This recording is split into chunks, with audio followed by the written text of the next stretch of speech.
Okay, if you're wondering what to do with your homemade pita chips, you can pair it with some spiced chickpea salad with tahini. And we're gonna make this. This was a article in the paper this week on 5 things to cook. So we're just gonna try to make this.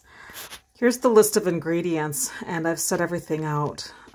We start with some chickpeas, drained. It's supposed to be 2 15-ounce cans. I only had one 25-ounce can. So we're going to be just a little short. It says about 4 cups, and we're running in at 3 cups. A 3/4 cup virgin oil, EVOO. I've got it just shy of 3/4 cups because I don't think I'm going to need that much. 2 garlic cloves, and always make more garlic, so that's 3 big ones. And then for the spices, we want to use 2 teaspoons of cumin, 1 teaspoon of sweet paprika, a pinch of salt, and a pinch of pepper. So that's all of the stuff just for the chickpeas. And then for the tahini, we're going to need, for the sauce, we're going to need the tahini sauce and some fresh lemon and some more garlic. And then to finish it, we're going to cook in olive oil.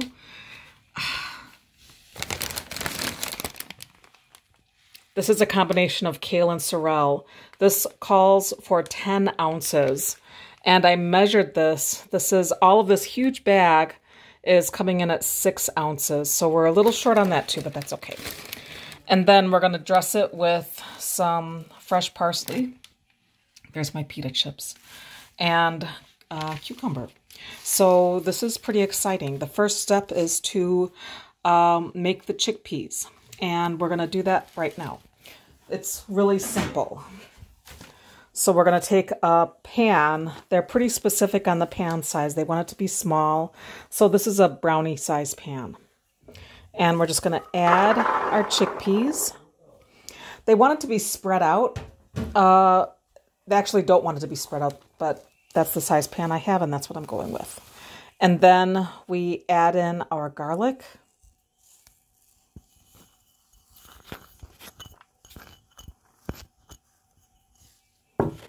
And all of the spices. And all of the olive oil. And they said don't be too concerned about using up too much olive oil. It should be just covering the peas. And then we're just going to mix this up and put it in the oven. And as far as worrying about too much olive oil, this is going to be used in the sauce. So after this is cooked, we're going to be cooking this in with our greens and mixing everything up with the lemon and the tahini. And it's going to be delicious. So it's that simple. There's a lot of steps, but they're all pretty simple. So we're going to set this in the oven. I've got this going up to 425. So we've got a little bit of time to go, and I think it needs 35 minutes. So we'll put it in and see what happens next. Okay, the beans are cooking away. And while the beans are cooking, we're supposed to start making the sauce. So make the tahini sauce, pour tahini into a bowl, and whisk in the lemon juice and garlic. The tahini will thicken and clump.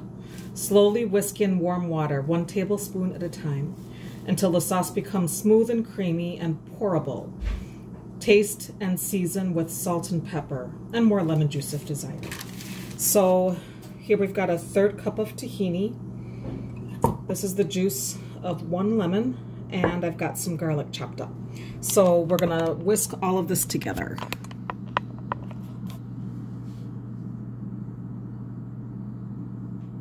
Okay, so we're just gonna pour it in.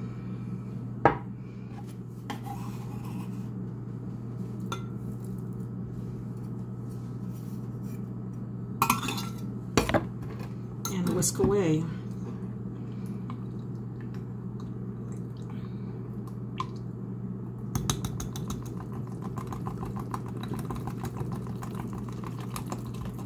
All right, that's much as I'm going to do right now.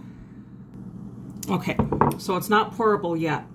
So I'm going to add a tablespoon of water. We'll whisk that in. And it's still not pourable. So we're going to add another tablespoon of water. Whisk that in. Okay, it's getting better, but it's still not pourable. So we're going to add another tablespoon. That's 3. The only direction they give you is whether it's pourable or not. It's still a little clumpy, but I think I could pour it if I needed to. I don't know. I'm going to add 1 more tablespoon. All right, after 5 tablespoons, I think that this is pourable. So it looks pretty runny, so we're gonna call this one done.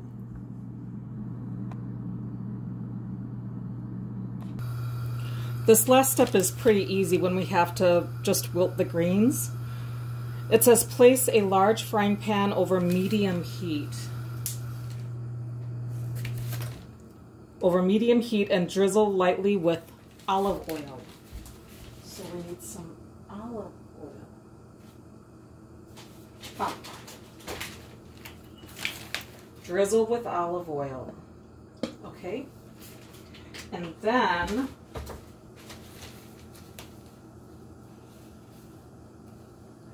when hot, add the greens in batches along with a big pinch of salt and stir until wilted and tender.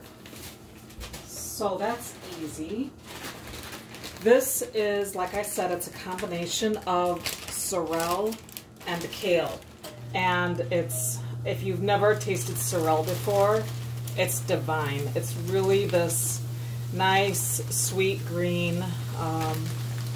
It says add in batches. I'm just adding it all. And we're just gonna wilt that.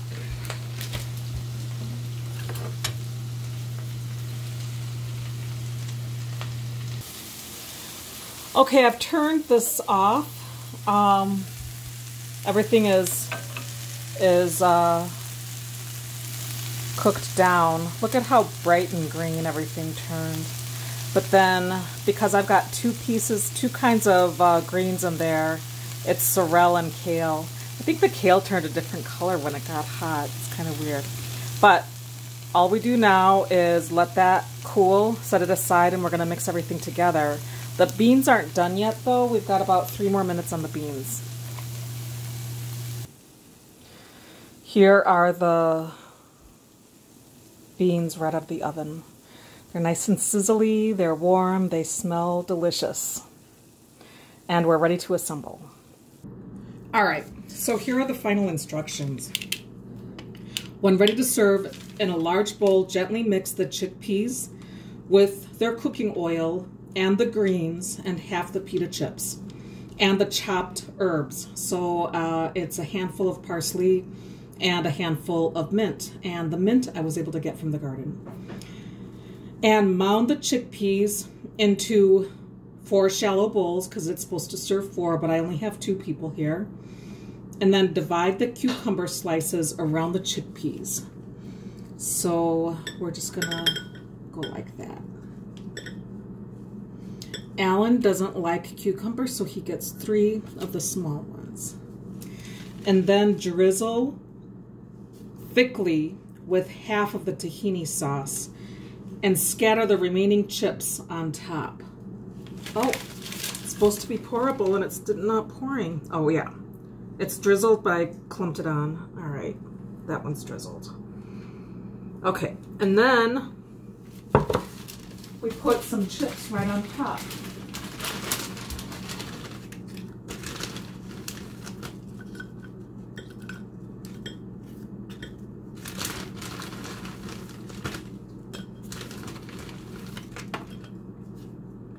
There we go.